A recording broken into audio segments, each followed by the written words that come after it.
வணக்கம் நேயர்களே, இது ஷர்மிளா டாக்கீஸ். நான் உங்கள் டாக்டர் ஷர்மிளா. கர்நாடகாவுல மீண்டும் ஒரு பெரிய புயல் ஒண்ணு அடிக்குது. அதாவது ஃபார்மர் கர்நாடகா சீஃப் மினிஸ்டர், பாஜகவுடைய மூத்த தலைவர் எடியூரப்பா மீது கர்நாடகா போலீஸ் ஸ்டேஷன்ல, அதாவது சதாசிவ் நகர் போலீஸ் ஸ்டேஷன்ல அவர் மேல ஒரு வழக்கு பதிவு செய்யப்பட்டிருக்கு. அதுவும் பாக்சோ சட்டத்தின் கீழ். 81 வயசான எடியூரப்பா ஒரு 17 வயது சிறுமியை பாலியல் ரீதியாக தொல்லை கொடுத்தார் அப்படின்னு அந்த சிறுமியுடைய அம்மா வந்து போலீஸ் ஸ்டேஷன்ல போய் கம்ப்ளைண்ட் கொடுத்திருக்கிறாங்க. தேர்ஸ்டே அன்னைக்கு போய் போலீஸ் ஸ்டேஷன்ல கம்ப்ளைண்ட் கொடுக்க போனவங்களா போலீஸ் முதல்ல கம்ப்ளைண்ட் எடுக்கலன்னு கிட்டத்தட்ட 4-5 மணி நேரம் போலீஸ் ஸ்டேஷன் வாசல்லயே வந்து போராடி இந்த கம்ப்ளைண்ட் அவங்க கொடுத்திருக்கிறாங்க அப்படின்னு செய்திகள்ல சொல்லப்படுது.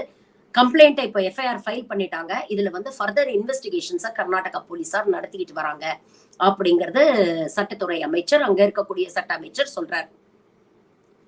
இதுல என்ன டீடைல்ஸ் அப்படின்னு நீங்க போய் பாத்தீங்கன்னா, ஒரு பக்கம் அந்த சிறுமியுடைய தாயார் சொல்லக்கூடிய விஷயம் என்னன்னா, என்னுடைய மகளுக்கு வந்து 17 வயசு ஆகுது. அந்த பெண் ஏற்கனவே ஒரு ரேப் சர்வைவர், அதாவது ஏற்கனவே ஒரு முறை பாலியல் ரீதியாக வன்கொடுமைக்கு ஆளான ஒரு பெண். அது சம்பந்தமாக ஒரு வழக்கு வந்து போயிட்டு இருக்கு. இவங்க என்ன சொல்றாங்க, நாங்க பல முறை போய் எடியூரப்பா அவர்களே அவருடைய இல்லத்திலே நாங்க சந்திச்சிருக்கோம். ஒரு சீட்டிங் கேஸ் சம்பந்தமா அந்த பெண்ணுடைய தாயார் பல கோடி ரூபாய் வந்து எனக்கு சீட்டிங் கேஸ்ல பல கோடி ரூபாய் நான் ஏமாத்துட்டேன். அப்ப இதுல வந்து எப்படியாவது ஒரு ஸ்பெஷல் இன்வெஸ்டிகேஷன் டீம் அமைச்சு என்னுடைய பணத்தை எனக்கு மீட்டு கொடுக்கணும் அப்படின்னு பலமுறை கேட்கறதுக்காகவும் கோரிக்கை வைக்கிறதுக்காகவும் நான் வந்து எடியூரப்பா அவர்களை சந்திச்சிருக்கேன். இன்ஃபேக்ட் என் பொண்ணு வந்து அவரை தாத்தா தாத்தான்னு தான் கூப்பிடுவா. நானே அவரை வந்து அப்பாஜி அப்படின்னு ரொம்ப மரியாதையோட தான் நாங்க வந்து அவருடைய பழகிட்டு இருந்தோம். தொடர்ந்து இப்படி போகும்போது இப்படி பேச்சு வாக்குல ஒரு நாள் வந்து கடந்த பிப்ரவரி 2, 2024, அதாவது போன மாசம் நாங்க மீட் பண்ணும்போது பேசிட்டு இருக்கும் பொழுது என் பெண்ணுக்கு எதிராக நடந்த இந்த பாலியல் வன்கொடுமையை பத்தி அவர்கிட்ட நான் சொன்னேன். அப்ப அவர் சொன்னாரு, எனக்கு தெரியும், எனக்கு வந்து இந்த டீட்டெயில்ஸ் எல்லாம் சொன்னாங்க, என்னுடைய ஆபீஸ்ல இருக்கிறவங்க எல்லாம் சொன்னாங்க, எனக்கு தெரியும் அப்படின்னு சொன்னாரு. அதுக்கப்புறம் என் பெண்ணை வந்து தனியா ஒரு ரூமுக்குள்ள அவர் கூட்டிட்டு போனாரு. போய் ஒரு 5-10 நிமிஷத்துல கதவை திறந்தோம்னா என் பெண்ணு வந்து அங்கேருந்து படப்படன்னு ஓடிட்டு வந்தா, அழுதுகிட்டே ஓடி வந்தா. அப்ப என்னாச்சு அப்படின்னு என் பெண்ணு கிட்ட கேட்டோன்னே அவள் வந்து அப்போ அந்த நேரத்துக்கு எதுவுமே சொல்லல. சரி, நானும் வந்து வீட்டுக்கு வந்துட்டேன். வீட்டுக்கு வந்ததுக்கு அப்புறம் தான் என்னுடைய மகள் வந்து பாலியல் ரீதியாக அவர் எனக்கு தொல்லை கொடுத்தார் அப்படின்ற ஒரு விஷயத்த வந்து பதிவு பண்ணா. இத சொன்னோன்னே எனக்கு வந்து ரொம்ப மனசுக்கு சங்கடம் ஆயிடுச்சு. அப்புறம் மறுபடியும் அவர்கிட்ட போய் நியாயம் கேட்கணும் அப்படிங்கிறதுக்காக அவர்கிட்ட நான் போய் கேட்டேன். அப்ப கேட்டோன்னு அவர் வந்து சொன்னாரு, இத நீ வெளியில போய் சொன்னேன்னா யாரும் உன்னை நம்ப மாட்டாங்க, சும்மா போய் சொல்ற அப்படின்னு சொல்லிடுவாங்க அப்படின்னு சொல்லி என்ன மிரட்டினாரு. அவருடைய மிரட்டலுக்கு பயந்துதான் நான் ரொம்ப நாள் அமைதியா இருந்தேன். இருந்தாலும் என் பொண்ணு படக்கூடிய வேதனையை பார்த்துட்டு என்னால சும்மா இருக்க முடியல. அதனால இன்னைக்கு வந்து நான் போலீஸ் ஸ்டேஷன்ல கம்ப்ளைண்ட் கொடுத்திருக்கிறேன் அப்படிங்கிற ஒரு விஷயத்த பதிவு பண்றாங்க. காங்கிரஸ் அரசாங்கம் தரப்புல வந்து என்ன சொல்லப்படுதுன்னா, ஆமா, இந்த மாதிரி எஃப்ஐஆர் ஒண்ணு ஃபைல் பண்ணிருக்கிறோம், இதுல என்ன விஷயங்கள் இருக்கு அப்படிங்கறத டீடைலா இப்ப இன்வெஸ்டிகேட் பண்ணிட்டு இருக்கோம். அதனால இந்த நேரத்துல எதையுமே நாங்க சொல்ல முடியாது. ஏன்னா தேவையில்லாம இது ஒரு கான்ட்ரவர்சி ஆக்க விரும்பல. அதனால முழுமையான விசாரணை முடிஞ்சதுக்கு அப்புறம் தான் டீடைல்ஸ வெளியில சொல்ல முடியும் அப்படிங்கிற ஒரு விஷயத்த சொல்றாங்க. எடியூரப்பா தரப்புல வந்து என்ன சொல்லியிருக்காங்க அப்படின்னு பாத்தீங்கன்னா, இந்த பெண்ணுடைய தாயாருக்கு வந்து மனநிலை சரியில்லை. எடியூரப்பா என்ன சொல்றாருன்னா, தொடர்ந்து கிட்டத்தட்ட 1.5 மாசமா இந்த அம்மா வந்து ரெகுலரா வராங்க, தன்னுடைய மகளோட என்ன சந்திக்க வராங்க. அப்போ அவங்க கிட்ட பேசும் பொழுதே எனக்கு வந்து அவங்க கொஞ்சம் மனநிலை சரியில்லாதவர்கள் அப்படின்னு தோணுச்சு. ஏகப்பட்ட கம்ப்ளைண்ட் ஏற்கனவே வந்து போலீஸ் மேலயும் தன்னுடைய பிசினஸ் அசோசியேட்ஸ் மேல எல்லாம் இவங்க நிறைய கம்ப்ளைண்ட்ஸ் கொடுத்திருக்காங்க. போலீஸ் வந்து தன்னுடைய மகள் சம்பந்தப்பட்ட கேஸ்லயும் இவங்களோட இந்த சீட்டிங் கேஸ்லயும் சரியா விசாரணை பண்ணல அப்படின்னு போலீஸ் மேலேயே இந்த அம்மா கேஸ் கொடுத்திருக்காங்க. எல்லா இடத்துலயும் இந்த அம்மா வந்து பிரச்சனை பண்ணிக்கிட்டே இருக்கிறாங்க. நான் ஆரம்பத்துல இவங்களை சந்திக்கிறத தவிர்த்தேன். அப்புறம் ஒரு நாள் அம்மாவும் பொண்ணு வாசல்லயே உட்கார்ந்து ஒரே ஓன அழுது ஆர்ப்பாட்டம் பண்ணதுனால அவங்கள உள்ள கூப்பிட்டு நான் சந்திச்சு கொஞ்சம் பண உதவியும் நான் செஞ்சேன். இவங்களோட கஷ்டத்தை பார்த்து சரின்ட்டு கொஞ்சம் பண உதவியும் செஞ்சேன்.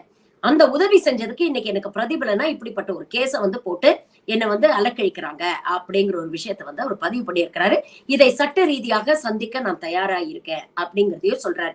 ரிப்போர்ட்டர்ஸ் கேக்குறாங்க, இது ஒருவேளை காங்கிரஸ் அரசாங்கம் வேணும்ட்டே ஏதாவது சூழ்ச்சி பண்ணி உங்களை பழிவாங்க முயற்சி பண்ணுதா அப்படின்னு கேட்டதுக்கு எடியூரப்பா என்ன சொல்லியிருக்கிறாருன்னா, அப்படி எதுவும் இருக்கிறதா எனக்கு தெரியல.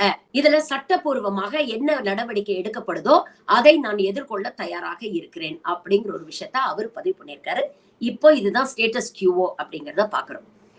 எடியூரப்பா மீது வந்து கான்ட்ரவர்சிஸே இல்ல அப்படின்லாம் கிடையாது. இதுக்கு முன்னால நிறைய கான்ட்ரவர்சிஸ்ல வந்து அவர் இன்வால்வ் ஆயிருக்காரு. ஆனா ஒரு பெண் சம்பந்தப்பட்ட கான்ட்ரவர்சி, அதுவும் ஒரு பாக்சோ சட்டம், ஒரு மைனரை வந்து செக்ஷுவலா அசால்ட் பண்ணிட்டாரு அப்படின்னு சொல்றது இதுதான் முதல் முறை.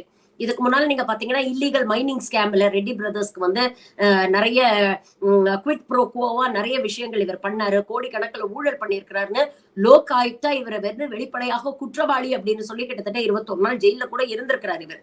அதே மாதிரி ஆபரேஷன் லோட்டஸ் பின்வாசல் வழியாக ஆட்சியை பிடிக்கக்கூடிய பாஜகவுடைய இந்த ஆபரேஷன் லோட்டஸ் உடைய சூத்திரதாரி 2 முறை கர்நாடகால இது நடந்தது. 2008ஆம் ஆண்டும் 2019ஆம் ஆண்டும். அப்ப 2 முறையும் இவர் தான் வந்து சூத்திரதாரியா இருந்து இந்த ஆபரேஷன் லோட்டஸ சக்சஸ்ஃபுல்லா முடிச்சு கொடுத்தாரு அப்படிங்கிற பெருமையும் வந்து பி.எஸ். எடியூரப்பாவை சேரும். இந்த மாதிரி நிறைய ஊழல் குற்றச்சாட்டுகள்லாம் அவர் மீது நிறைய வச்சிருக்காங்க. 40% கமிஷன் சர்க்கார் அப்படிங்கிற ஒரு பேரும் வந்து இவருக்கு இருக்கு. இவ்வளவு விஷயங்கள் வந்து இருக்கு அப்படின்னாலும் இது ரொம்ப சீரியஸான ஒரு அலிகேஷன். அப்படி இருக்கும் பொழுது மேலோட்டமா இருக்க விஷயத்தை வச்சு we cannot come to any conclusion. பாஜகவில் இருக்கக்கூடிய முக்கியமான தலைவர்கள், முக்காவாசியான தலைவர்கள் பெண்கள் விஷயத்துல வீக் அப்படிங்கிறது நமக்கு ஏற்கனவே தெரியும். அது சம்பந்தமா நிறைய கேசஸ் எல்லாம் வெளிப்படையா நம்ம பார்த்திருக்கோம். பிரிஜ்பூஷன் சரண் சிங் இன்னும் எம்பியா சுத்திட்டு இருக்காரு.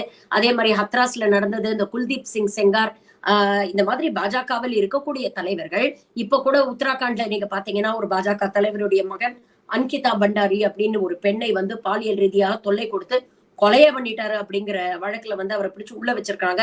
2 ஆண்டுகளா எந்த நடவடிக்கையும் எடுக்கல அப்படின்னு சொல்லிட்டு இன்னைக்கு மக்கள் வந்து போராட்டம் பண்ணிட்டு இருக்கிறாங்க.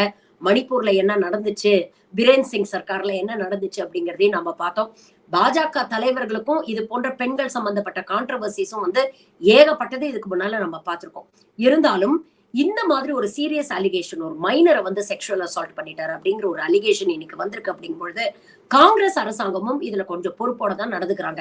இந்த மாதிரி ஒரு விஷயம் நடந்துருச்சு, உடனே இதை வச்சு நம்ம மைலேஜ் தேடக்கூடாது, உடனே இதை வச்சு வந்து பிஜேபியை டிஃபேம் பண்ணக்கூடிய விஷயத்துல காங்கிரஸ் இறங்கல. அதுக்கு முதல்ல காங்கிரஸ் அரசாங்கத்துக்கு ஒரு பாராட்டை நம்ம சொல்லணும். ஏன்னா இதே பிஜேபி ஆட்சி கர்நாடகால இருந்த காங்கிரஸ் தலைவர் யாராவது இப்படி ஈடுபட்டிருந்தா பிஜேபி என்னெல்லாம் பண்ணிருப்பாங்க, இதை வச்சு எப்படியெல்லாம் வந்து மைலேஜ் தேடி இருப்பாங்க, அதுவும் எலெக்ஷன் நெருக்கத்துல இது எப்படியெல்லாம் வந்து மிஸ்யூஸ் பண்ணிருப்பாங்க அப்படிங்கறது நமக்கு தெரிஞ்ச விஷயம் தான்.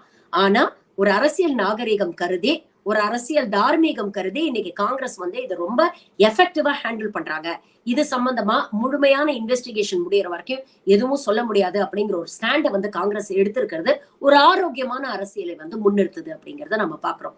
இந்த கேஸ் சம்பந்தப்பட்ட டீடைல்ஸ் ஓவராலா படிக்கும் பொழுது கூட இது எந்த அளவுக்கு இந்த கேஸ்ல உண்மை இருக்கும், இது ஏதாவது உள் நோக்கத்தோட போடப்பட்ட ஒரு வழக்கா, ஏதாவது பர்சனல் மோட்டிவேஷன் அந்த பெண்ணுடைய தாயாருக்கு இருக்கா அப்படிங்கிற ஒரு கேள்விகளும் வருது. ஏன்னா ஒரு தாயார் ஏற்கனவே ரேப் விக்டிம் அப்படின்னு சொல்லக்கூடிய ஒரு பெண்ணை எப்படி தனியாக ஒரு ரூம்ல வந்து ஒரு தலைவரோட அனுப்புனாங்க அப்படிங்கிற ஒரு கேள்வி வருது. அவங்களே அந்த நரேஷன் தான் சொல்றாங்க, தனியா வந்து ரூமுக்கு கூட்டிட்டு போனாரு அப்படின்னு. ஏற்கனவே உங்கள் பெண் வந்து பாலியல் ரீதியாக வன்கொடுமைக்கு ஆளாகி இருக்காங்க, ஒரு ரேப் விக்டிம் அப்படின்னு தெரியும் பொழுது எப்படி நீங்க தனியா உங்க பெண்ணை வந்து அவரோட அனுப்புனீங்க அப்படிங்கிற ஒரு கேள்வி வருது. இது போன்ற பல கேள்விகள் அந்த அம்மாவுடைய ஸ்டேட்மெண்ட்லயே வந்து இருக்கு. சோ இது எல்லாத்தையும் தீவிரமா இன்வெஸ்டிகேட் பண்ணி முழுமையா என்ன நடந்திருக்கு அப்படிங்கிற உண்மை வெளியில வர வரைக்கும் நம்ம எதுவுமே யார் மேலேயும் குற்றச்சாட்டு சொல்ல முடியாது. பட் இருந்தாலும் ஒரு 81 வயது தலைவர் மீது இப்படிப்பட்ட ஒரு குற்றச்சாட்டு வந்திருக்கு அப்படிங்கிறது ஒரு பெரிய பரபரப்பை ஏற்படுத்தியிருக்கு. இனி வரும் நாட்கள்ல இது சம்பந்தமான டீடைல்ஸ் இன்னும் வெளியில வரும் அப்படின்னு நினைக்கிறேன். அப்போ மீண்டும் இதை பற்றி பேசுவோம். நன்றி, வணக்கம்.